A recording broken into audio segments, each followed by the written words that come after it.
Hey there, I'm Ashton. Today I'll be performing an oil change on a 2013 Jeep Grand Cherokee Overland Edition. This vehicle has the 5.7 liter Hemi engine, so it is a V8 of course. A little information on this vehicle: it has a little less than 75,000 miles, so very low for this engine. So we don't really need to run a very high mileage oil per se, but here's one thing to keep in mind. I always like to do full synthetics just for the safe side, and just because in my opinion, it's cleaner engine oil. This engine recommends a viscosity of 5 weight 20. Now you might be wondering what 5 weight 20 means. 5 weight 20, the W stands for either weight or winter. I like to call it weight, but it is actually the viscosity and how the oil flows in the colder weather. So that's an important thing, especially in the winter time. A thinner oil is definitely gonna flow a lot quicker, but a thicker viscosity is gonna help for higher mileage engines. So I chose to go with the 5 weight 20, which is actually recommended by Mopar, which is the brand under Dodge. And so yeah, let's go ahead and get started now that we know some information. This engine takes 7 quarts of oil, and also I decided to throw an air filter in there. It's just due for a little service, so let's get started. Alright, so here's the car we'll be working with today. The super nice thing about this car is it has air suspension, so I was actually able to lift it, and I'll be able to go right underneath without having to lift up a jack. So I am super excited about that. Here's the engine bay, 5.7 liter Hemi V8. This thing is pretty powerful, I must say. But let's go ahead and get started. I'm going to set up the camera somewhere, and we're just going to go ahead and start by dismantling the air filter first, just for starters. A little extra in there. We'll get that started. Alright, I finally got a jerry-rig light set up here. It's held up by a little micro USB cord. I know I'm not very professional, but by the end of this video, it's definitely going to help a lot because this light is great. Alright, so I just unclipped these right here. It's hard to tell because obviously I don't have a flashlight that's aiming right at it, but there are 2 clips down here, 1 and 2. And I just lift up, it's as simple as that, and kind of pull out. You're gonna see this hose, you do not have to take it off necessarily. You can just kind of bend it up a little bit. It's a stronger hose. As you can see, my goodness, it is due because I don't know how that got in there, but that's not good. So it looks like some sort of lint, and then we see weeds, dust. This definitely due for a new air filter, so we're just gonna alright, let me just grab the new oil filter real quick. Just went to the parts store and got myself a few parts here. We're gonna start with our brand new air filter. We're just gonna install that, get that out of the way. Let's see, let's do a little unboxing here. I'll do it with one hand for a second. Bear with me. Let's see. As you can see, we have ourselves a brand new beautiful air filter here, never been used, of course. This just helps airflow, keeps the engine running with some clean air, and we also it's also important because you get to maximize the most power out of your stock engine. When these get dirty, sometimes horsepower numbers are reduced, and so it's definitely important to change these when they are dirty. So, just got that changed. I'm going to go ahead and just put this right back on here. Let's see. Alright, just got the clips put on. As you can see, clip number 1, clip number 2. You should be able to see right down there, right where my flashlight's pointing. There are a little slide, there's like a slide clip. So you want to make sure that's in before you clip those because it just won't fit. Alright, now it's time to move on to the actual oil change. Get this out of the way. So, main thing when it comes to the oil change, you want to make sure that you have ventilation while the vehicle is being drained. And so what you want to do is remove this cap because physics will create a vacuum, and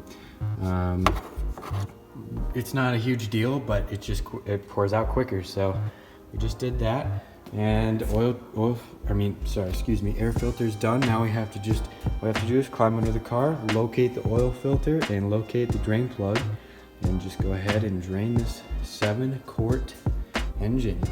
All right, and like I said, we do not need to jack up the car because this vehicle is equipped with air suspension, right? And we were able to lift the car up. It was kind of strange, but you know, it is what it is. So let's get underneath the car and locate the drain plug. Let's see. We go way over here. Alright. Nice thing about this Jeep is the drain plug is just almost just right at the front, and same with the oil filter. Oil filter's right there, drain plug's right there. That oil filter, Jeeps have always put their oil filters right there. I know from experience because my brother's 1999 Jeep Grand Cherokee that he used to have, it was pretty much right there, a little bit higher, so it's not as much of a pain. I don't want to say that right now though, because it might be too tight. But there's that right there, filter right there, and we're gonna go ahead and start draining the oil out of this engine.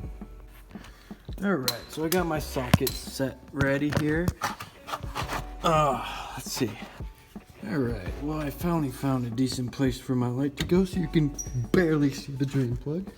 I got my trusty little socket here. I'm gonna start loosening her up here.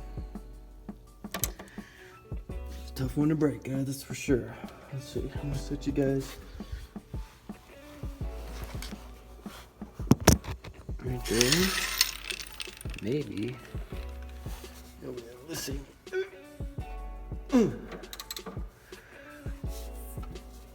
Oh boy.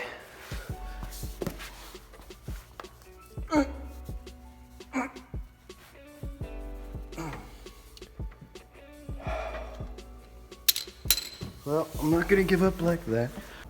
All right, here's an update. Got 7 quarts out. The oil filter came out easier. Definitely a lot easier than the drain plug, that's for sure. Drain plug, I hope with my video editing skills, it seemed like it was a seamless deal and it didn't take very long, but man, that was a challenge. And I've done a lot of oil changes in my past.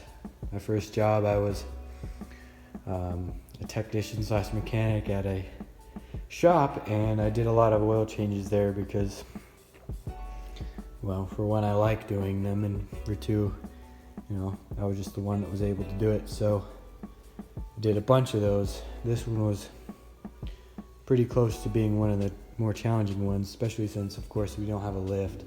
I do mine on a jack, so it's, you know, similar, but yeah, that was a tricky one. So what I'm gonna do, I got the oil filter in. I'm gonna go ahead and show you the new oil filter. This was the old one right here. That one actually came out pretty good. And as you can see, that black one is the new one. I'm gonna wipe that off just to make sure that there's no remnants of any oil or whatnot left behind. And once we add more oil and then start it and then turn it back off, we'll check again just to make sure there's no more oil left and there's no leaks as of whatsoever. So we're gonna go ahead and dump the oil in now. Okay, here we are at the top of the engine now. Drain plug is in, oil filter is also in. Now we are ready to start pouring the oil actually in the engine, the brand new oil. I'll show you the new oil that I got. I'll show you the type and everything, and we'll go ahead and get started with pouring 7 quarts of oil into this engine. Alright, so this is the oil we'll be using. It's recommended by Mopar. It's if you decide not to use their actual house brand, they recommend that you use Pennzoil 5-weight 20, which is a full synthetic oil that we have here. It's a platinum. I'm not exactly sure what they mean by platinum, but that's just their way of selling their oil. So this is safe for all gasoline engines. I have 5 quarts and then 2 quarts here. equal to 7 quarts. And yep, we're gonna go ahead and start pouring this in, and we're gonna get this vehicle on the road once again. All right, I got my brand new oil in here. We're gonna go ahead and start pouring it in relatively slowly. So here's the deal. The trick you need to learn in order to pour oil is, if you don't want it to do a little glug glug, like just like this per se, you gotta tip it on its side, just like this. Special little trick I picked up.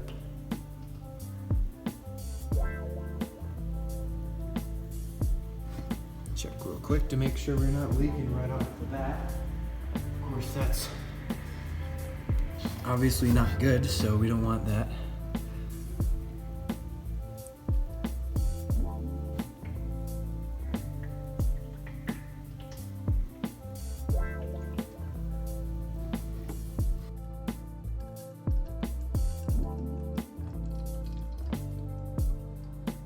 I must say, my total cost was almost $90 for everything I did for this oil change, so this better be some good oil that'll last a while. I like to do my oil changes every 3,000 to 5,000 miles. I find that 3,000 miles, I do that for my cars, mine being a German car. You know, they like to be maintained extra well. These cars, it's safe to go a little over, it's safe to go 5,000 miles. These 5.7 Hemi engines are quite reliable as far as we found, just by, you know, statistics and reliability over the course of time with this engine. While this is a low mile engine, you can see this viscosity of this oil is very, very, very runny, as opposed to any sort of pickup truck that might take a 15 weight 40, which is a type of motor oil that some old diesel trucks use, or even some old carbureted motors that have high miles. And like I said, viscosity always, like a higher viscosity is good for high mileage, but not so good for the winter time. See how it's glugging like that? The cool trick is to just put it on its side, and it brings in just the perfect amount of air, and it will not do that anymore. If you lift it like this, it's going to start glugging, which could make a mess.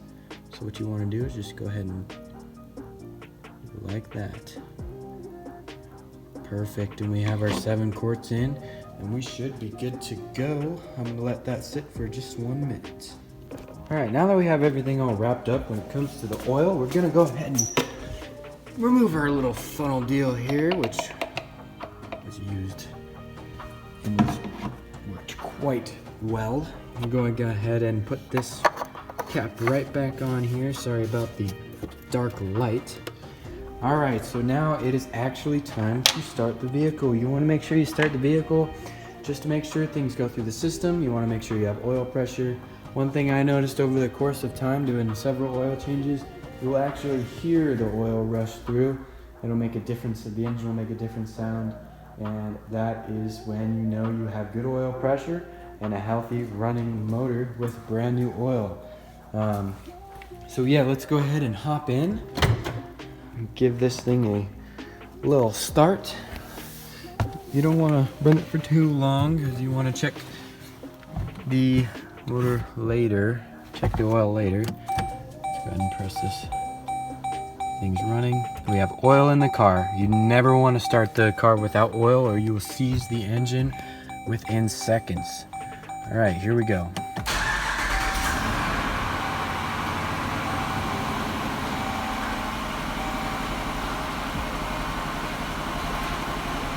All right, looks like we have some good pressure.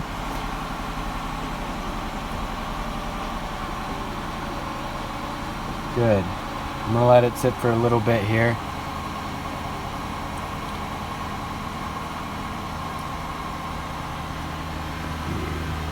Here's where our service sticker was before. They used the same exact motor oil that we did. They did it in Lithia of Eugene. So here we're doing it by ourselves. We're doing it with their same products because obviously these are pretty good products and recommended by Mopar. Alright, well, car's had its time, a little warm up. good enough for me. We'll go ahead and shut down the motor. And we'll go ahead and check the oil once it runs down. So we're just gonna give it a little bit here. Speaking of the used oil, the cool thing about the used oil is you can actually take it to your local port store, such as O'Reilly's. That's where I take it, and they recycle it for you for free. So that is something that is extremely helpful, especially when you do your oil changes at your house. As you can see, I did make quite a mess due to this drain plug failure that we had. Well, I wouldn't say failure, I would just say challenge. But we got everything all wrapped up here. We're gonna go ahead and check the oil in just a second. We're just gonna let all the oil run back down, because oil, of course, goes into the pistons and lubricates the engine. So we wanted to make sure that it was doing that properly, and now we can go ahead and check it in just 1 second. All right, so it's been about a minute, and we're gonna go ahead and pull the dipstick here. Make sure we got full motor oil in this 7-quart engine here. Make sure that we've got good amount of oil inside our engine here. See, I stick it all the way in, take it right back out. We're gonna see. Take a look. We might have to wait a little bit longer. It's telling me I have to add a quart, but you know what?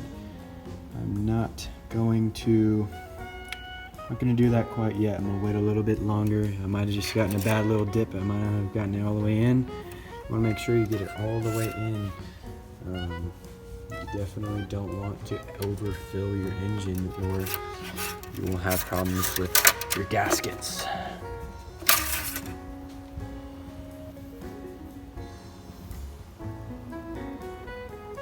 Keep looking here. All right, so we got our 7 quarts in. We're good to go. I'm gonna go ahead and write a little note saying that I did this next service. Usually companies will do every 5,000 miles or 5 months, whichever comes first. I like to do 3,000 or 3 months, whichever comes first, or even 5 months. But that'll be up to my mom. This is my mom's car, of course.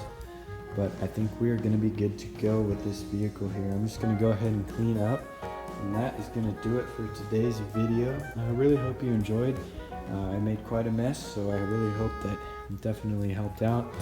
I was gonna originally do an oil change on this Audi A4 here, but I had it inspected and just said, go ahead and do it. There. I hope you enjoyed. This was a fun experience, and definitely one in the books due to that drain plug being such a challenge. So, yep. Peace.